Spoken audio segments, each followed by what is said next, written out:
In our last episode of Texas Beginnings, we learned that Francisco de Garay and Hernan Cortez were headed for a showdown. The prize was the conquest of the Panuco River region and north to the Rio Grande. Would Garay be able to establish his place in Spanish history? Or would Cortez truly become the conqueror of Mexico? Next on Historically Texas.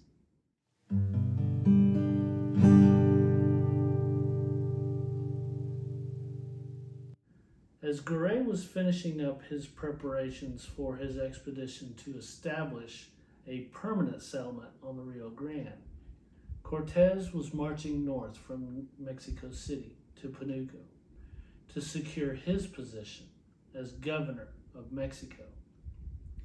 With a large force of soldiers, cavalry, and Indian allies, Cortez was determined not to allow Garay to encroach on his lands.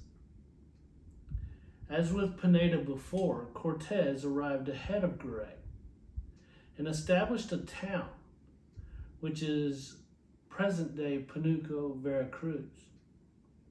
Cortez saw no reason to stay and wait on Garay, so he left a garrison of 100 soldiers and 30 horsemen to protect the town. He also left a boat and fishing nets and appointed officers to govern in his name. I think it's important to mention that Cortez did have to fight a battle with the indigenous people of the region. When he arrived, some of his soldiers recognized their former companions that had been killed in a previous battle with Camargo and Garay's other captains. The Indians had preserved the bodies and hung them on the wall of their temple. Their features were so recognizable that the soldiers broke down and wept. While Cortez was securing his claim, Garay had been successful in obtaining 16 vessels, both large and small, enlisting 600 men and 150 cavaliers, about 200 guns and 300 crossbows, and a number of artillery pieces.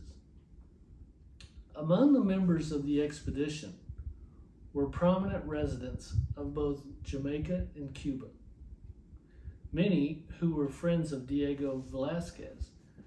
Garay also took a number of Indians from Jamaica. Before setting sail, he appointed a civil government and required them to take a solemn oath and to follow him wherever he would lead.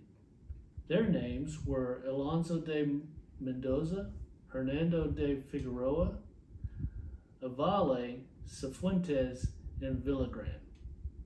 The expedition set sail from Jamaica on June 26, 1523, and sailed to Cuba.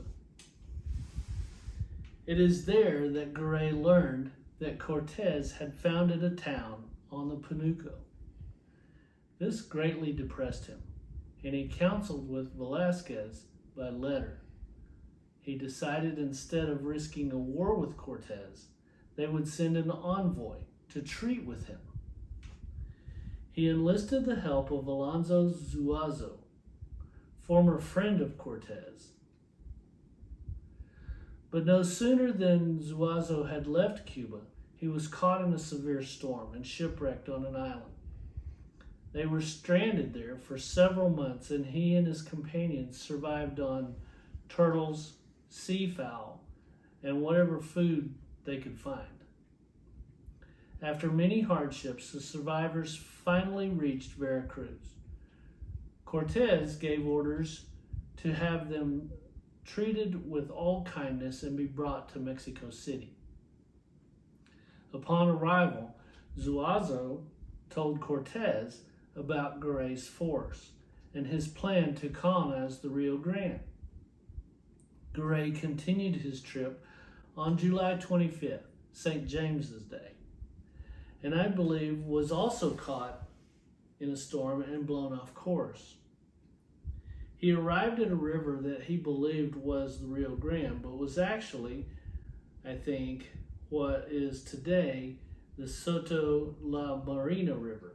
Garay's officers went ashore for about 20 miles upriver and could find no sign of a settlement and no real good place to establish one.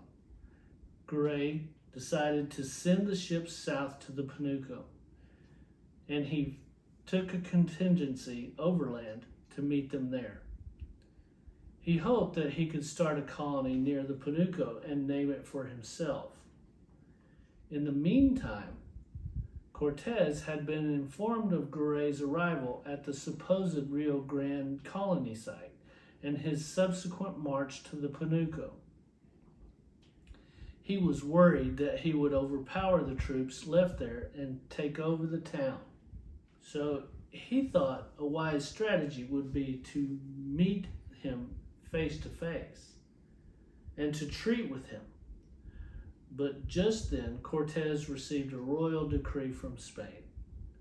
Could it be that the king had told Cortez, "Stand down"? Or did it say that he must share Mexico and Texas with Garay? We'll find out in part 2. Thanks for watching.